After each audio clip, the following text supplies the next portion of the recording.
Selamat pagi, saudara-saudara. Salam sejahtera. Sapaan Gembala GKI hari ini bersama saya, Pendeta Emeritus Andreas Gunawan Priyono. Satu tema saya ketengahkan berjudul kepo. Ya, kata ini sudah terkenal di masyarakat dan banyak orang yang taunya hanya kepo, tetapi sebenarnya kepo itu singkatan. Singkatan dari apa? Singkatan dari knowing every particular object. Kepo artinya ingin tahu setiap hal yang mendetail. Kepo selalu dinilai negatif. Kepo dianggap mengganggu. Padahal kepo tingkat tinggi itu mencerdaskan. Nah, ada 3 macam kepo. Yang pertama adalah kepo sekedar just for fun. Ya, sekedar untuk senang-senang. Ya, sekedar untuk kesenangan saja tanpa ada satu kebutuhan khusus.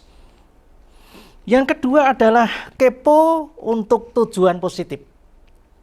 Kepo untuk tujuan positif. Nah, ini kepo tingkat tinggi, di mana orang itu ingin mengetahui lebih dalam dengan mendengar, mengobservasi, kemudian mempelajari, sampai akhirnya menemukan sesuatu.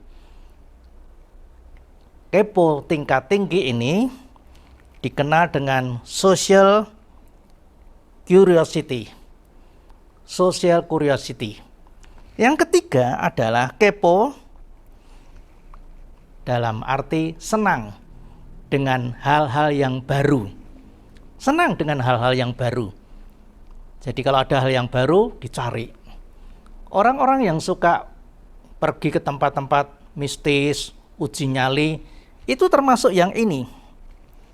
Mereka itu bertaruh nyawa, rela membayar harga dengan fisik, sosial, bahkan finansial.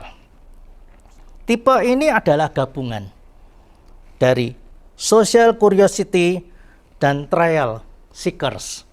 Dia mencari terus untuk apa? Pengembangan dirinya dan penambahan pengetahuan. Saudara, apa salahnya kalau kepo ini juga kita pakai untuk membedah kebenaran firman Tuhan?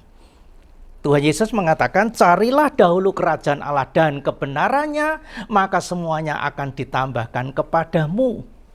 Matius 6 ayat 33. Cari dan kejarlah hal yang baru. Kerajaan Allah adalah kata lain dari pemerintahan Allah. Allah yang memerintah atas langit dan bumi juga hidup kita. Kita tidak cukup hanya mengerti, menghafal ayat itu, tapi mari kita cari. Sampai betul-betul kita mengerti, mendalami, dan betul-betul terjadi dalam hidup kita. Kebenaran tidak bisa dibuktikan tanpa kita mencoba dan mengalami.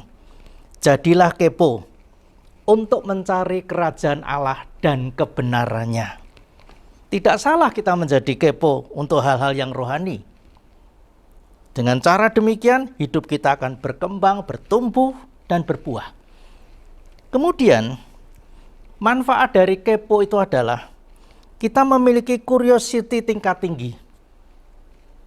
Artinya bahwa kita perlu membentengi diri dengan firman Tuhan agar ajaran-ajaran yang bertentangan itu dapat kita hadapi, kita tolak, dan kita bisa memilah. Hal-hal yang lebih meningkat ini harus kita cari, jangan berserah hanya hal-hal yang biasa. Alkitab mengatakan semuanya akan ditambahkan kepadamu.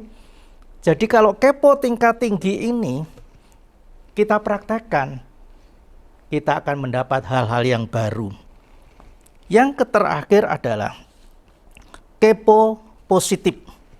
Kepo yang positif bisa mengurangi rasa khawatir yang berlebihan. Di akhir ayat dalam Matius 6 ayat 33 itu dikatakan di ayat 34, jangan kamu khawatir akan hari esok, kesusahan sehari cukuplah untuk sehari. Makin kita mengejar, makin kita mengetahui lebih dalam, dan lebih banyak lagi kita makin diyakinkan penyertaan Allah, pemerintahan Allah atas hidup kita itu betul-betul konkret.